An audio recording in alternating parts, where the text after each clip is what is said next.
जिस तरीके से एक तरफ चीन करता है बातचीत का दिखावा और दूसरी तरफ लाइन ऑफ एक्चुअल कंट्रोल के पास न तो उसके सैनिकों की तादाद कम होती है और न ही उसके वायुसेना के अलग अलग विमानों का उड़ना, वो अपने आप में बहुत सारे सवाल खड़ा करता है। और इसीलिए हम कह रहे हैं कि मुंह में बात है लेकिन बगल में सेना है। 10 दिन से, पिछले 10 दिन से लाइन ऑफ एक्चुअल कंट्रोल पर चीन की वायुसेना के हेलीकॉप्टर्स उड़ान भर रहे हैं। क्यों भर रहे हैं, देखिए इस रिपोर्ट में।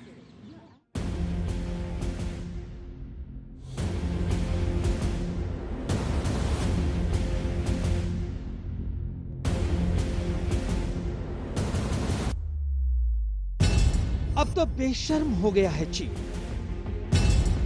पूरी तरह जिद्दी हो गया है चीन। एलएसी के करीब हेलीकॉप्टर उड़ा रहा है चीन। इस बार सबक सीखे बिना नहीं लौटेगा चीन। इस बार ऐसे नहीं मानेगा चीन। एक तरफ वो बातचीत के जरिए विवाद सुलझाने की मीठी मीठी बातें करता है, दूसरी तरफ एलएसी के करीब हर दूसरे दिन उकसाने वाली हिमाकत करता है। लद्दाख से फिलहाल ताजा खबर यह है कि चीन के कई हेलीकॉप्टर एलएसी के करीब अपने इलाके में उड़ान भरते देखे गए हैं। ये उड़ान भारतीय सरहद के बिल्कुल करीब तक भरी जा रही है। इस तरह की गतिविधियां पिछले 10 दिन में बढ़ती हुई साफ देखी जा रही है। जाहिर है कि इन हेलीकॉप्टर का प्रयोग एलएसी के करीब सैन्य साजो सामान जुटाने और सैन्य बल बढ़ाने के मकसद से किया जा रहा है।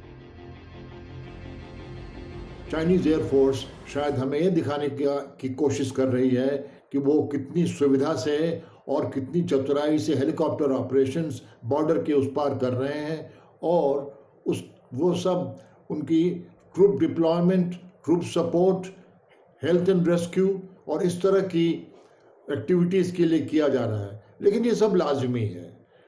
वो क्यों मीलों से अपनी ट्रक्स में सामान लेके आए जब उनके पास हेलीकॉप्टर्स हैं और जो हेलीकॉप्टर ऑपरेशन उनके लिए इतना आसान है?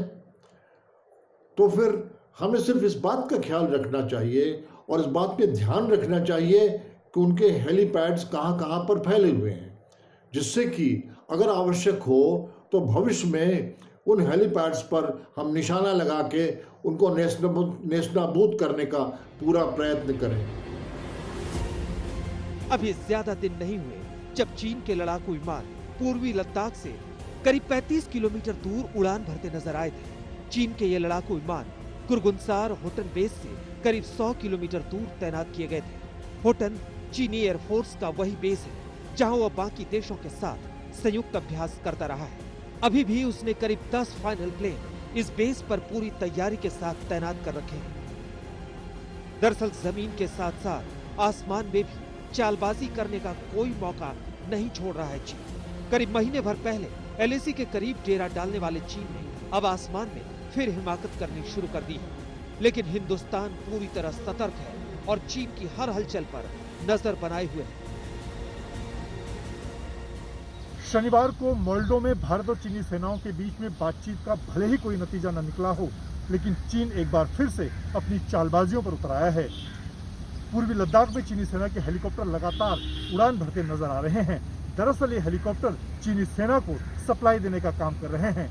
इसका साफ मतलब है कि चीनी सेना इस इलाके में लंबे समय तक बैठने की तैयारी में जुट गई है। वैसे खुद भारत की रणनीति पहले हमला करने की कभी नहीं रही है, इसलिए सीमा पर सतर्कता के साथ साथ ये कोशिश भी जारी है कि तनाव बातचीत के जरिए ही खत्म हो जाए तो अच्छा है।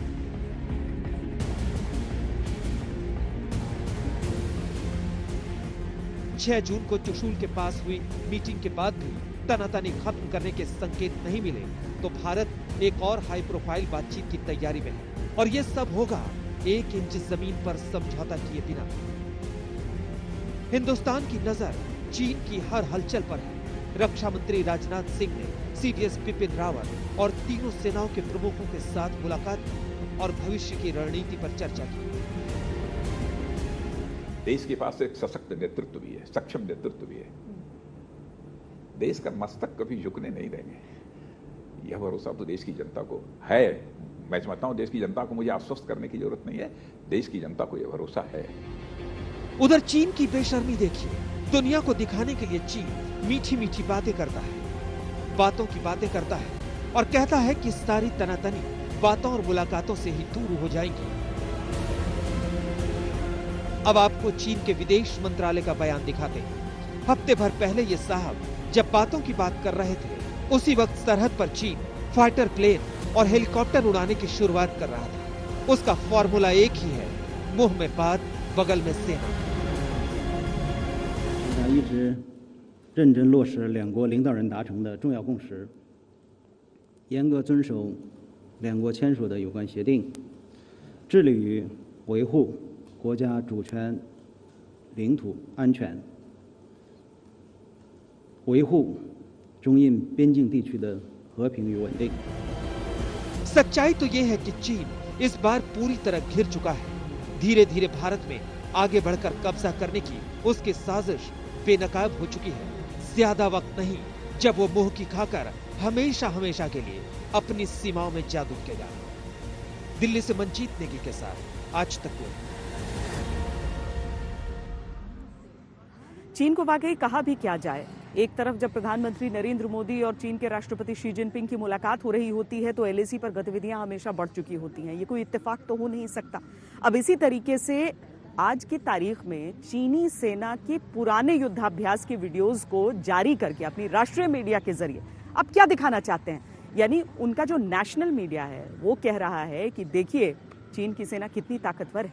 क्या हो सकती है मंशा इसके पीछे, देखिए।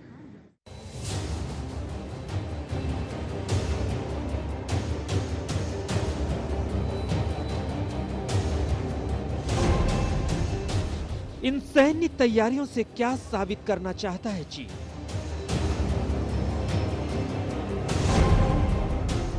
पुराना वीडियो अब क्यों जारी कर रहा है चीन?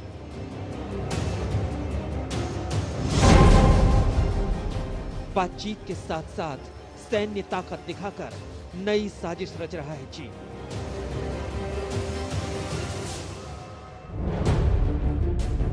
किसी का भरोसा कर लो, लेकिन चीन का मत करो, क्योंकि जो वो कहता है वो करता नहीं, और जो वो करता है कहता नहीं। अभी लद्दाख में एलएसी की तनातनी को सुलझाने के लिए बातचीत को कुछ ही घंटे बीते थे कि पीएलए यानी पीपल्स लिबरेशन आर्मी के हाई प्रोफाइल सैन्य अभ्यास की तस्वीरें सामने आ गई। चीन के सरकारी अखबार ग्लोबल टाइम्स ने वीडियो अपलोड करते हुए लिखा कि चीन की सेना ने भारत से सरहद पर तनाव के बीच सैन्य अभ्यास किया और यह अभ्यास उत्तर पश्चिम चीन में ऊंचाई वाली जगह पर किया गया। इस वीडियो में पीएलए के हजारों सैनिक सैन्य अभ्यास करते दिख रहे हैं। चीन के अखबार ग्लोबल टाइम्स का दावा है कि हुबई प्रांत से नॉर्थ वेस्टर्न इलाके तक चीनी सैनिकों को पहुंचाने में बस चंद घंटे ही लगे। चीन बैकफुट पर है, वो चाहे ये स्वीकार करे या न करे, लेकिन हकीकत यही है। दरअसल जिस तरीके से उसे भारत के कड़े रवैये की वजह से 2 किलोमीटर पीछे हटना पड़ा है, जिस तरीके से उसे यह समझ में आ रहा है कि दुनिया में सबको मालूम पड़ गया है कि गलती दरअसल चीन की है, इसीलिए पुराने सैन्य अभ्यास की तस्वीरें निकालना ताकि एक तरह से वो भारत को धमकी दे सके। ये वीडियो मई के दूसरे हफ्ते का बताया जा रहा है। तो सवाल यह है कि आखिर इसे सरकारी मीडिया के जरिए अब क्यों जारी किया जा रहा है? इस वीडियो में कई जवान और पैरा ट्रूपर्स को नॉर्थ वेस्ट रीजन में जाते दिखाया गया है। उनकी आवाजाही के लिए कई तरह के माध्यम आजमाए गए, जिनमें सिविल एयरलाइंस से लेकर रेलवे तक शामिल थे। इस अभ्यास से जुड़े टैंक्स और तमाम वाहन 76 ग्रुप आर्मी से जुड़े बताए गए हैं। जिस राज्य से सेना को ले जाया गया है वो कुछ दिन पहले तक कोरोना से बदहाल था, लेकिन अब वहां कोरोना को नियंत्रित कर लिया गया है। ग्लोबल टाइम्स को इस सैन्य अभ्यास के बारे में एयरबोर्न ब्रिगेड के प्रशिक्षण विभाग के प्रमुख मेजर कर्नल माओ ली ने बताया। इस युद्धाभ्यास मिशन में कई अहम पड़ाव देखने को मिले। न सिर्फ जवानों की तैनाती के अभ्यास के लिए, बल्कि आवागमन के साधनों के नजरिए से भी यह युद्धाभ्यास सैन्य दलों को संगठित करने और आवाजाही की क्षमता को परखने का बेहतर मौका था। एक पलड़े में जहां मिलिट्री लेवल की बातचीत चल रही है, वहीं दूसरे पलड़े में चीन अपनी युद्ध क्षमता का प्रदर्शन कर रहा है। चीन ने अपना डिप्लॉयमेंट भी काफी बढ़ाया है। इसका मतलब यह है कि वो हमें हमेशा नेगोशिएशन टेबल पे रखना चाहता है और उस नेगोशिएशन टेबल पे भी खुद की स्थिति ज्यादा मजबूत रखना चाहता है। और ऐसा व्यवहार उसका केवल हमारे साथ नहीं है, वैश्विक पटल पर भी चीन ऐसा करता आया है। एक साथ कई फ्रंट खोल देता है और अपनी तौर से दूसरे देशों पर मनोवैज्ञानिक दबाव बढ़ाने की कोशिश करता है। इसी तरह एक और वीडियो जारी कर ग्लोबल टाइम्स ने बताया कि किस तरह टैंकों को तेजी से दौड़ाकर चीनी सेना अभ्यास कर रही है। वीडियो में पहाड़ी इलाके में टैंक जैसे भारी वाहनों को तेज रफ्तार में चलाते चीनी सैनिक दिखाए गए हैं।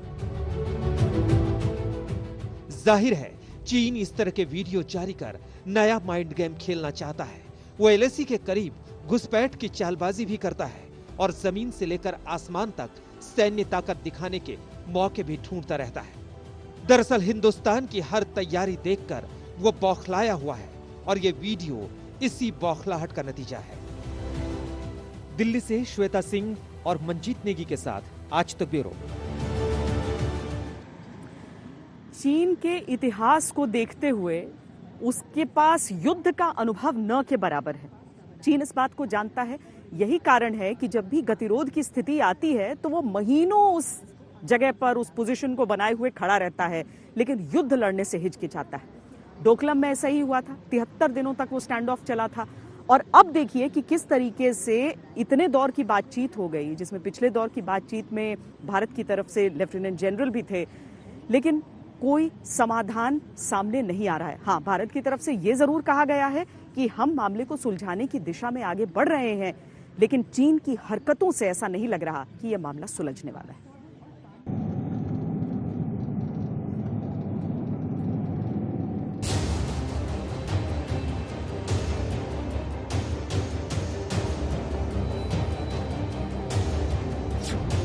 तारीख 5 मई 2020, जगह पैंगोंग झील।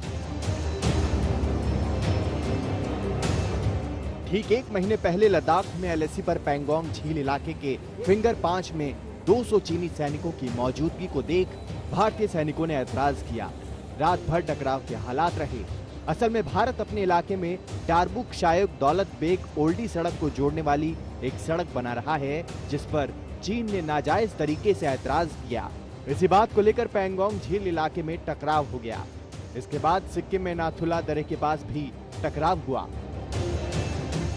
इसके बाद वो तस्वीरें सामने आई जिनसे एहसास हुआ कि विवाद की आड़ में चीन किस जरूरत कर रहा था। सैटेलाइट तस्वीरों में साफ दिख रहा था कि किस तरह चीन ने पैंगोंग झील के करीब स्थायी टैंक बना लिए थे। सैटेलाइट की तस्वीरों ने खुलासा कर दिया कि चीन ने ठीक एलएसी पर नापाक इरादों के साथ स्थायी ढांचे खड़े किए हैं।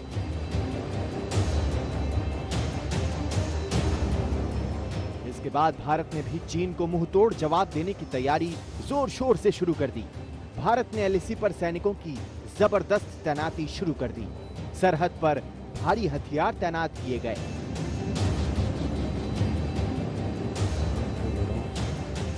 भारत लगातार कह रहा है कि 5 मई के पहले वाले हालात बहाल होने चाहिए। दोनों पक्षों के बीच पहले कई दौर की मीटिंग बेनतीजा खत्म हुई थी। सूत्रों के मुताबिक ईस्टर्न लद्दाख में फिंगर 4 के पास दोनों देशों के सैनिक आमने सामने हैं। पैंगोंग लेक से आगे के पहाड़ी इलाके में 8 पहाड़ हैं। पहाड़ों के अलग अलग उभार को फिंगर 1 से लेकर फिंगर 8 तक नाम दिया गया है। भारत का दावा है कि फिंगर 1 से फिंगर 8 तक का पूरा इलाका भारत का है, जबकि चीन फिंगर 8 से फिंगर 2 तक अपना इलाका मानता है। इस बीच ताजा विवाद को खत्म करने की कोशिश भी की गई। दोनों देशों ने तीसरे पक्ष के दखल की सारी संभावना को खारिज करते हुए आपस में बातचीत शुरू की। 22 और 23 मई को एलएसी पर भारतीय और चीनी सेना के लोकल अफसरों के बीच अहम बैठक हुई। 2 जून को डिविजनल कमांडर स्तर की भी बात हुई। इसमें मेजर जनरल रैंक के अफसर थे। चीन अड़ गया कि भारत एलएसी पर सड़क निर्माण रोके।